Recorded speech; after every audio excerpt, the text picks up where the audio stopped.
What happens when two of television's most familiar faces sit down for what's supposed to be a relaxed, charming conversation, only for it to devolve into one of the most painfully awkward moments daytime TV has ever seen?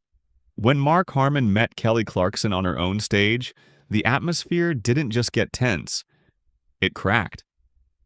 What began as a harmless question about his long-running career quickly escalated into a moment so uncomfortable that security had no choice but to step in. But before we unravel the chaos that unfolded, hit that subscribe button and tell us in the comments, whose side are you on after hearing what happened? The audience that day was electric. Kelly Clarkson walked onto her set with the bright, infectious smile that's made her a daytime favorite. The music hit, the crowd cheered, and the vibe was pure feel-good TV. Everyone expected another warm, uplifting episode of The Kelly Clarkson Show. What they didn't expect was the storm brewing beneath the surface. Mark Harmon, rare interview giver, notoriously private actor, and the man behind one of TV's most iconic characters, was the guest fans couldn't wait to see. Kelly settled comfortably into her seat, glanced at her cards, and then looked toward the entrance with anticipation. "All right, everyone," she said, with her trademark enthusiasm. "Our next guest is someone you know and love from one of the longest-running shows on TV. Please welcome Mark Harmon." The crowd erupted as Mark strolled out, giving a brief wave before taking his seat across from Kelly. Dressed in jeans and a simple navy shirt, he appeared relaxed. But his eyes told a different story. There was a guardedness there, a stiffness Kelly clocked instantly. "Mark, thank you so much for being here," Kelly began warmly. "You don't do many interviews, so we're really grateful." "Thanks for having me," Mark replied. His voice was polite, but the words were clipped, controlled. Kelly leaned in, genuinely excited. "I have to start with the big one. You've played Leroy Jethro Gibbs for almost 20 years. That's incredible. What kept that character fresh for you for so long?" Mark shifted slightly, a small, polite smile forming. "I think Gibbs resonates because he's honest, direct. He doesn't play around. People appreciate someone who says what they mean." Kelly nodded. "Absolutely. And you always brought that honesty to the character. But I'm curious, playing such an intense role for so long, did it ever take a personal toll? Did you ever feel like you needed to step away?"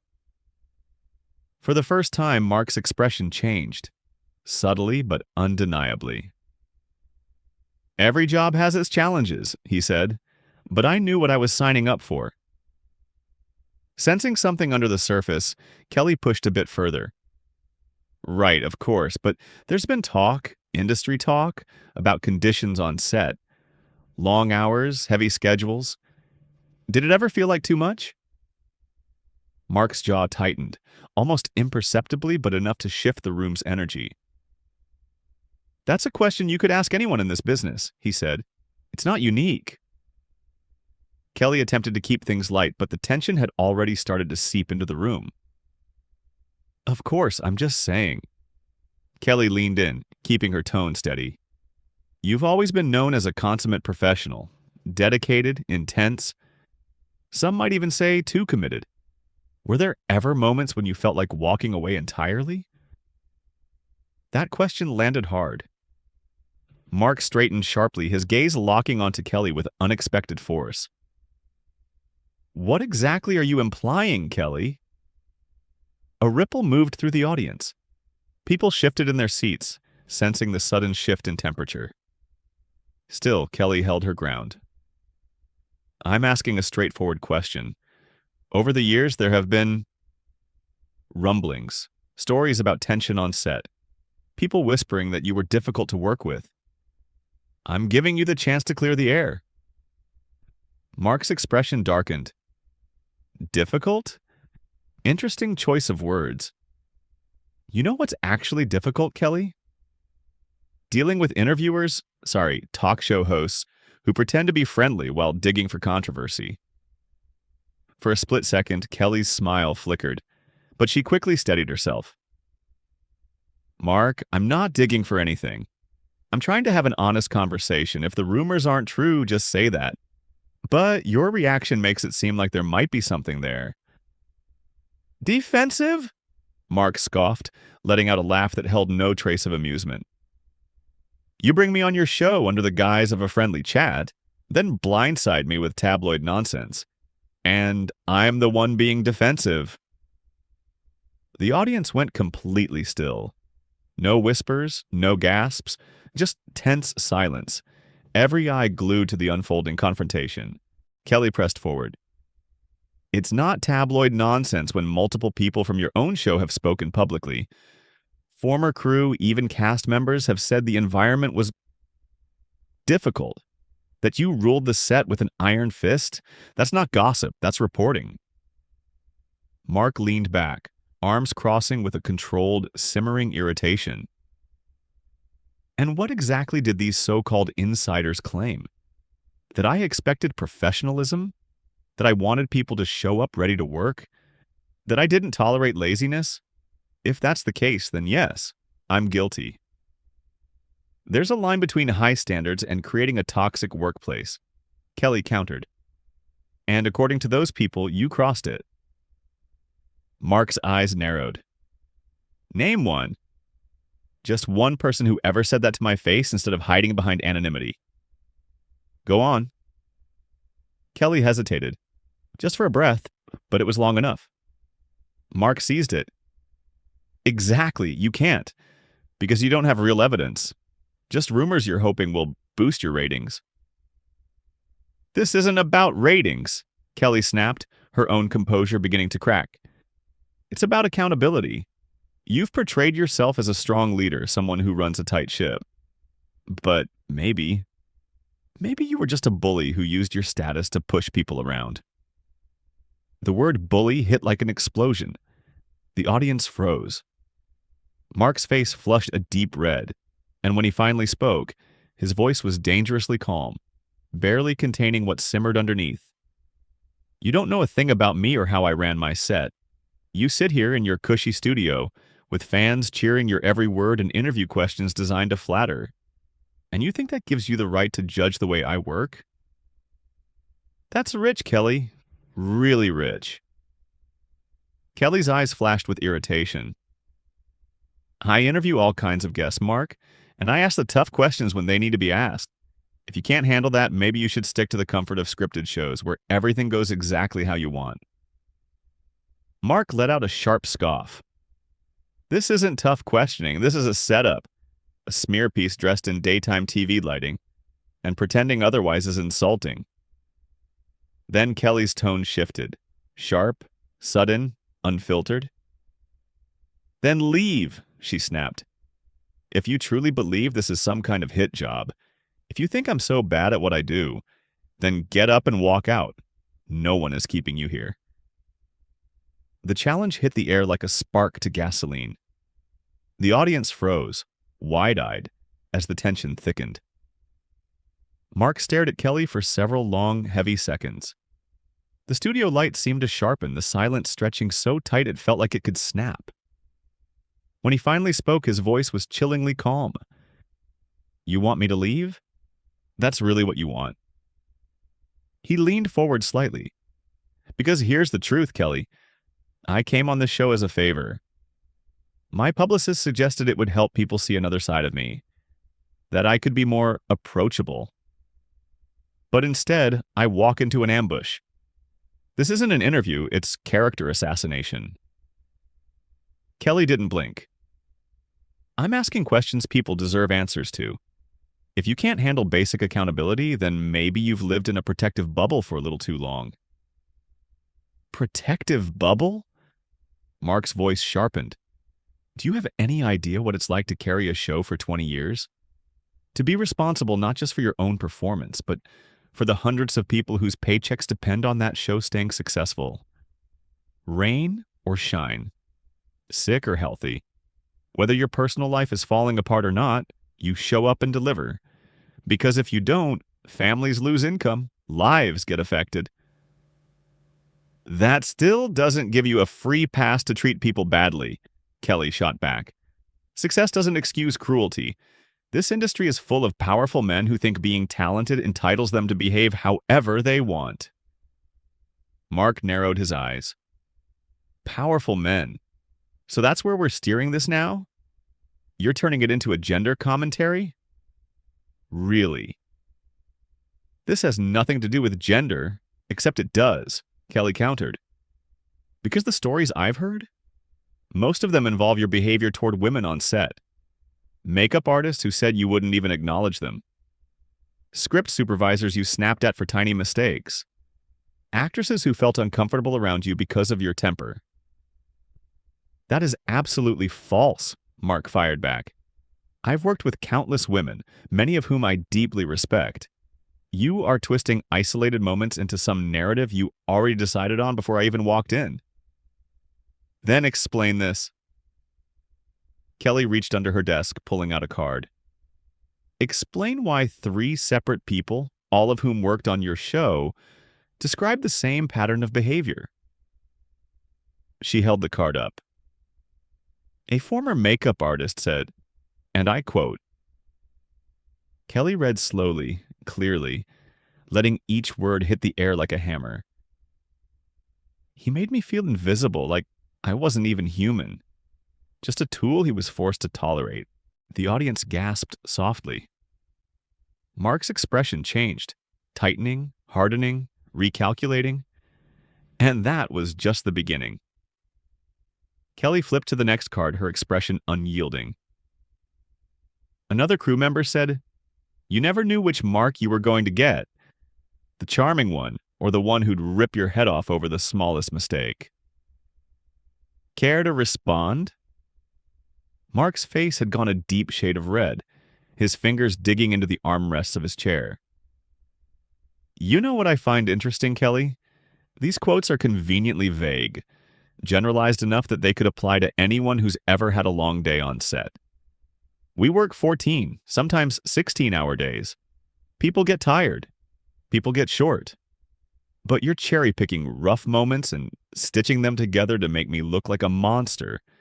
And frankly, it's dishonest.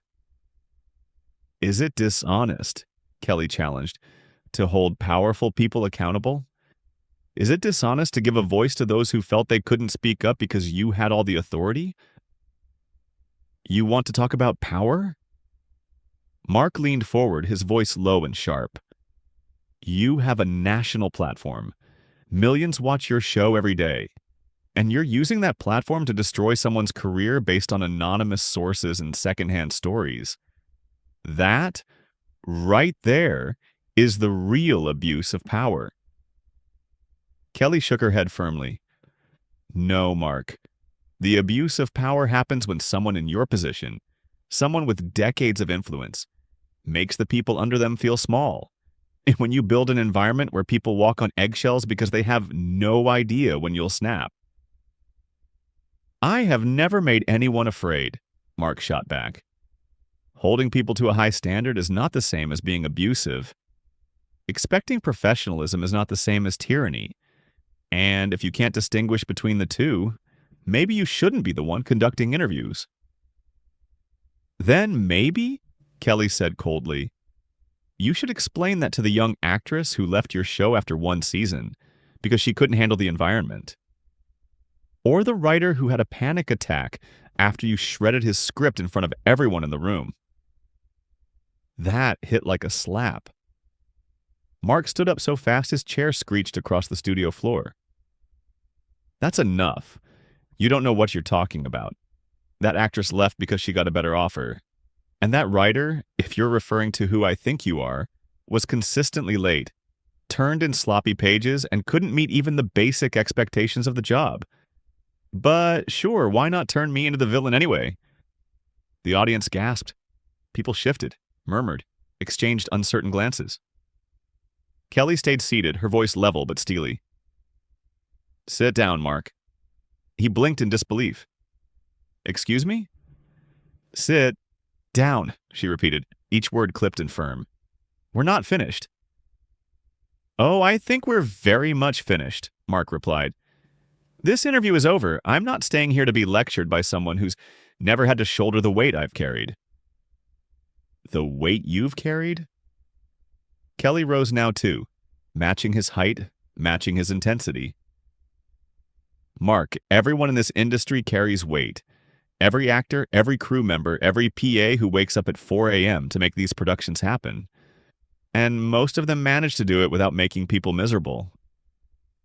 You don't know anything about what I've been through, Mark said, his voice now trembling with raw emotion. You don't know the sacrifices I've made, the things I've lost. His voice cracked slightly, anger and something deeper battling just beneath the surface. And the room held its breath, waiting for what would happen next. My entire life for 20 years was that show, Mark continued, voice tight. I poured everything I had into it, every ounce. If that meant I wasn't always sunshine and roses, then I'm sorry, but that's real life. Nobody's asking you to be sunshine and roses, Kelly replied, her tone gentler now, but still steady. People are asking for basic decency, basic respect. Stress doesn't excuse treating people poorly. Mark dragged a hand through his hair, looking more genuinely overwhelmed now than furious. You're talking like you have all the answers, like you know exactly what went on. But you don't, Kelly. You weren't there. You didn't see the times I stayed late to coach a nervous young actor, or when I went to bat with the network to get raises for the crew, or when I took the heat for problems I didn't cause just to protect the team. He shook his head. But those stories don't make good TV, do they? Then tell those stories, Kelly urged. Help me understand your side, because right now, all I have are the accounts of the people who felt hurt by your actions. And what? Mark shot back. You want me to defend myself against vague accusations from people who won't even put their names behind their claims? That's impossible, Kelly. You're asking me to prove a negative, to prove I didn't do something. How does anyone do that? Kelly crossed her arms, unfazed. It's not impossible if you're willing to take genuine accountability. To say maybe, just maybe, your behavior affected people in ways you didn't intend. That you could have handled certain moments differently. Mark's expression tightened, but he didn't look away. Could I have done things differently? Sure, everyone could. He exhaled sharply. But I'm not going to stand here and confess to things I didn't do just to give your audience a neat redemption arc. I know who I am. I know how I ran that set. Was I tough? Yes. Was I demanding? Absolutely. Was I abusive? No. And I resent the accusation. The room felt dangerously charged, the tension coiling tighter with every second. Even Kelly seemed to sense that they had crossed into territory neither expected, but she pressed on anyway. Mark, she said softly, I have one final question, and I'm asking it sincerely. Do you think there is any possibility, any at all, that your perspective on what happened on that set might differ from how others experienced it? For a long moment, Mark didn't speak. A subtle shift crossed his face. Exhaustion, hurt, defiance, something unnameable. The audience leaned forward, wondering if this was finally the moment he'd let the wall crack. But then his jaw tightened, the vulnerability evaporating. You know what, Kelly? He said, voice turning cold. That question right there is part of the problem. You're asking me to doubt myself, to second-guess every decision I made, every conversation I had, because of complaints from people who might have had their own agendas, their own insecurities, their own inability to handle criticism. He shook his head, eyes hard. I'm supposed to believe that their memories, their interpretations, their version of events is more valid than mine? Kelly's expression sharpened.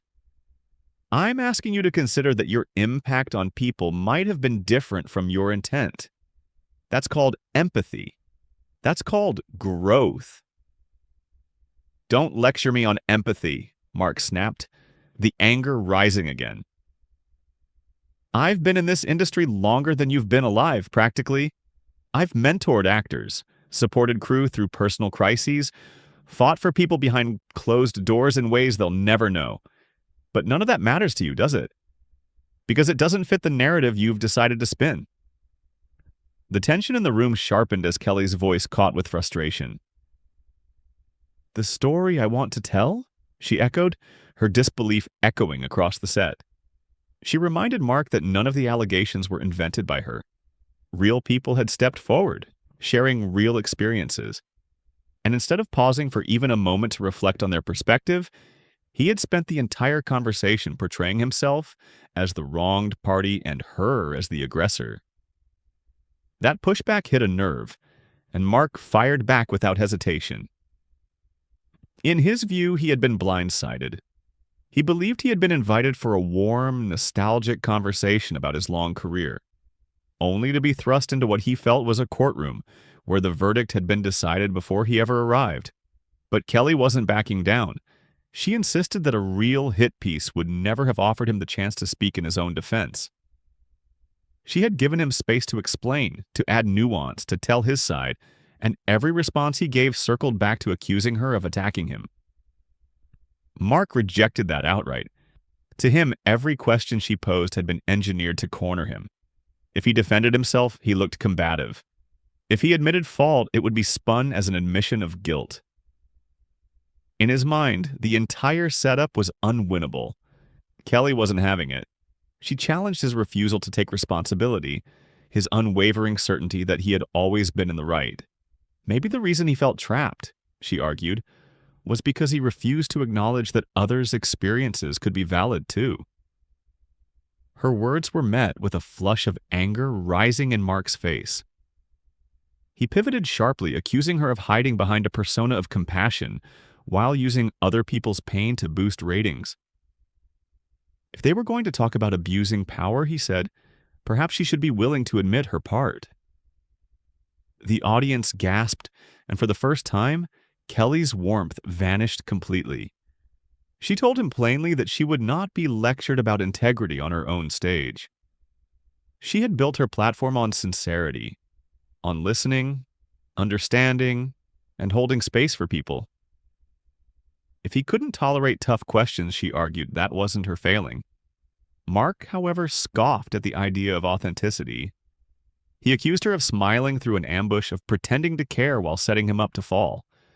To him, the interview had been combative from the moment she brought up the complaints, which he continued to dismiss as exaggerated or unfounded.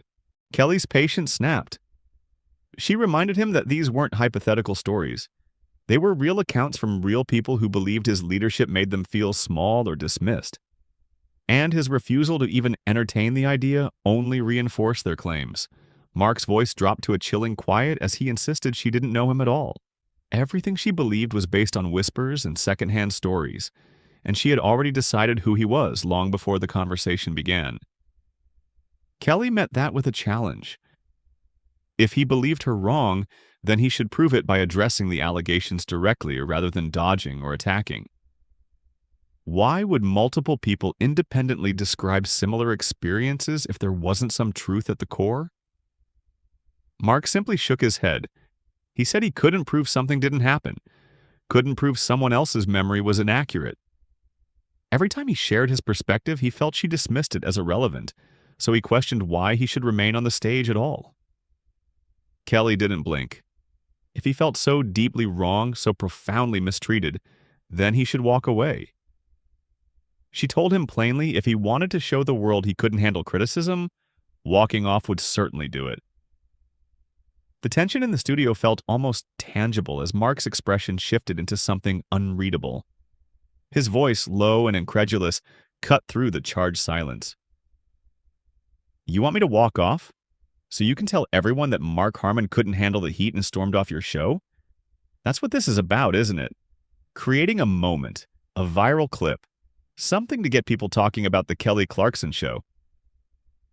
Kelly held her ground, unwavering. This isn't about creating a moment. This is about having a real conversation, even when it's uncomfortable. Clearly, though, you're not capable of that. "I'm not capable." Mark's incredulity deepened. "Kelly, I've been trying to have a real conversation this whole time. Every time I try to explain, every time I provide context, you shut me down or twist my words. You don't want a conversation. You want a confession. I want honesty, Kelly said firmly, her tone cutting through the tension. I want you to acknowledge that maybe, just maybe, you weren't perfect. That your actions may have hurt people, even if you didn't mean to. That's all I'm asking. Mark stared at her, and when he finally spoke, his voice dropped low, steady, controlled. You want honesty? Here it is. I gave 20 years of my life to that show. 20 years of early mornings, late nights, missing my kids' school events and family holidays, pushing my mind and body to the limit because I believed in the work we were doing. Was I always easy to work with? No. Did I sometimes lose my patience when people weren't giving their best? Yes, but every decision I made, every action, was about making that show the best it could be. And if that makes me a bad guy in your eyes, then so be it. Kelly nodded slowly, a hint of relief passing over her face. See, that's closer to what I was looking for. An acknowledgement that you weren't perfect, that your actions had consequences, but you're still framing it as if your dedication justifies everything else, like the ends justify the means, and you're still acting like you have the moral high ground. Mark's tone hardened. Like you're so much better than me because you smile more and hug your guests. But ambushing someone on television, trying to humiliate them in front of millions? That's not morally superior, Kelly. That's just a different kind of cruelty. I'm not trying to humiliate you, Kelly said, though weariness was creeping into her voice. I'm trying to hold you accountable. There's a difference. No, there isn't, Mark countered sharply. Not when you do it like this. Not when you use your platform to gang up on someone who came here in good faith. You want to hold people accountable. Fine. But do it fairly. Do it with respect. Don't pretend you're morally superior to the tabloids when you're using the same tactics. Kelly's expression hardened. I think we're done here, Mark. Clearly this conversation isn't going anywhere productive. We've been done for a while, Mark admitted. But you just kept pushing, trying to get me to break, trying to get your moment. Well, congratulations, Kelly. You got it. I hope it was worth it. He turned toward the exit. Mark, wait, Kelly called, her voice firm but calm. I want to give you one more chance. Sit back down, take a breath, and let's try to end this on a better note, for your sake and for the audience. Mark turned back, an almost pitying look in his eyes. You still don't get it, do you? This can't end on a better note. You poisoned it from the start. You invited me here under false pretenses, and then you attacked me. There's no walking that back. There's no making this okay. I didn't attack you, Kelly protested. That's an attack, Kelly, Mark said quietly but firmly. And I'm not going to stand here and pretend it wasn't. So, thank you for having me, or whatever the polite thing to say is, Mark muttered, his voice tight. But I'm done. I'm leaving. He started toward the edge of the stage, and this time Kelly didn't stop him. But as he neared the exit, a producer stepped forward, pointing at the microphone still clipped to his shirt. Mr. Harmon, we need to get the mic. Mark paused, frustration flickering across his face even at the small delay. He reached for the mic pack himself, fumbling with the clip. Just hold on, he muttered. Another crew member rushed over to help, and in the awkward shuffle, Mark's elbow lightly bumped a nearby camera. It wasn't forceful, just a slight jostle, but the operator stumbled back, drawing more people into the scene. Some rushed to help with the mic, others checked the camera. Everyone, back up, Mark said, his voice tight. Just give me some space. The commotion had caught the attention of security. 2 guards were making their way toward the stage. Mark saw them coming, his expression darkening. You've got to be kidding me. Security? For what? Kelly stood nearby, watching with a mixture of concern and something else. perhaps vindication. Mark, just let them help you with the microphone. You can leave. I am letting them help, Mark snapped, his voice rising. But now you've got security coming at me like I'm some kind of threat. This is unbelievable. One of the guards reached the stage. Sir, we're going to need you to come with us. I'm already leaving, Mark replied sharply. I don't need an escort. It's protocol, sir. Please come with us, the guard said calmly. Mark scanned the room. The crew, Kelly standing by her chair, the audience watching with wide eyes. In that quiet, tense moment, something seemed to crack inside him. Not dramatically, but with a defeated, weary resignation. He finally yanked the microphone off and handed it roughly to the nearest crew member. Then, with a slow, heavy sigh, he turned toward the security guards. Fine, let's go. Make this circus even more of a spectacle. The guards flanked him as he walked toward the side exit, the studio silent except for the sound of footsteps on the floor. Kelly watched, her expression unreadable. Just before disappearing through the door, Mark paused, looking back at her one last time. I hope you're proud of yourself, Kelly. I really do. Then he was gone. The stage lights felt harsher in his absence. Kelly stood there for a long moment, letting the silence settle before finally turning toward the audience. Her professional smile returned, though it didn't quite reach her eyes. Well, that got intense. We're going to take a quick break. And just like that, one of the most explosive moments in daytime television history had come to a close. A collision of two people who each thought they were in the right. Was Kelly justified in pressing Mark on those allegations? Was Mark right to feel ambushed and defensive? That's for the audience to decide. Make sure to subscribe if you haven't already, and drop a comment below with your answer. Do you think Mark Harmon was treated fairly in this interview, or did Kelly Clarkson cross a line?